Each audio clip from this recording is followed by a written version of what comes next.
उसकी तारीफ में लिखा था कि मैं बात बताऊं तब भी मुझको कोई नहीं सुनता है, उससे बातें करने वाले उसको तकते रहते हैं। जहर दुकानों पर बिकना कम होगा वैसे भी, उसके हाथों मरने वाले लाइन लगाए रहते हैं। पता है, जब तुम उसके खराब मूड के बावजूद भी उससे बात किए बिना सो जाया करते हो, वो तुमसे इतना सा वक्त मांगती है और उसमें भी तुम अपने कामों में व्यस्त हो जाया करते हो। कभी सोचा है कि उसे कितना बुरा लगता होगा? वो दुनिया भर की उलझनें लेकर तुम्हारे पास आती है, ये सोचकर नहीं कि तुम सब कुछ ठीक कर दोगे, बल्कि ये सोचकर कि अगर तुम उसके साथ होगे ना तो वो सब कुछ ठीक कर लेगी। तो बहुत दिनों बाद उसका मैसेज आया, कैसे हो? तो तब लिखा था कि दरख्तों की तरह हो गया हूँ मैं, दरख्तों की तरह हो गया हूँ मैं, तुम्हें खोया तो खुद को भी खो दिया हूँ मैं।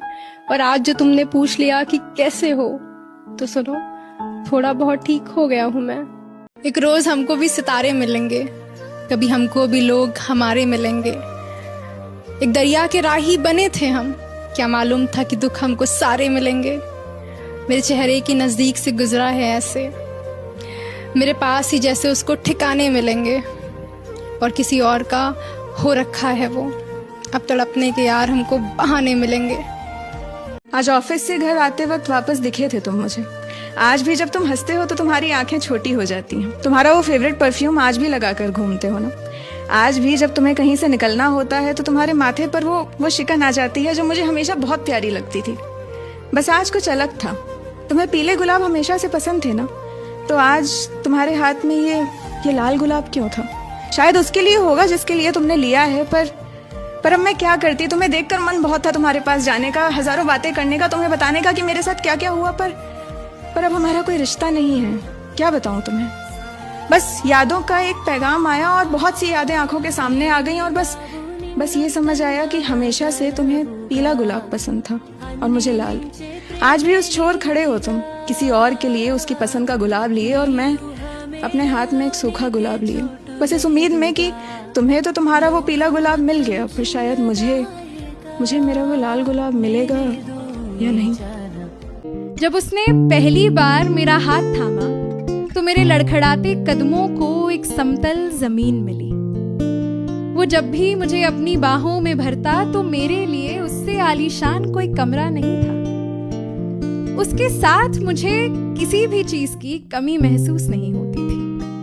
आपको जो कुछ चाहिए सब वही हो, किसी दिखावे की जरूरत नहीं हो, इसे ही घर कहते हैं।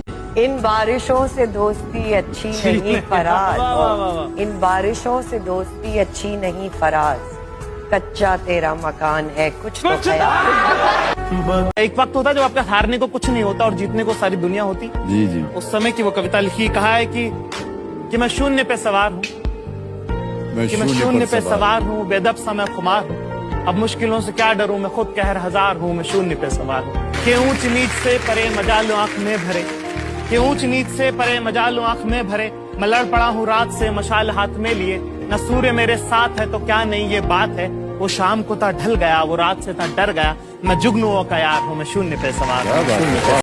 वो जैसा है जहाँ पर है सलामत रहे, चाहे आपके साथ नहीं। गीत नहीं है जीवे सोने या जी, चाहे किसी का हो के जी, माना कि तू अब नहीं मेरा कभी था मेरा भी। और तभी एक कविता थी जब मेरे साथ ये प्यार का टकराव हुआ और पहली बार इसकी परिभाषाएं समझ आई, तो ये कविता लिखी गई थी कि असल प्रेम मेरी तो बंद थी आंखें, बदन का कुछ पता न था, कभी बादल कोई मस्ती में आकर बरसता न था, मगर जब से असल के प्रेम को कुछ पास पाया है, मेरे अंदर किसी के होने का एहसास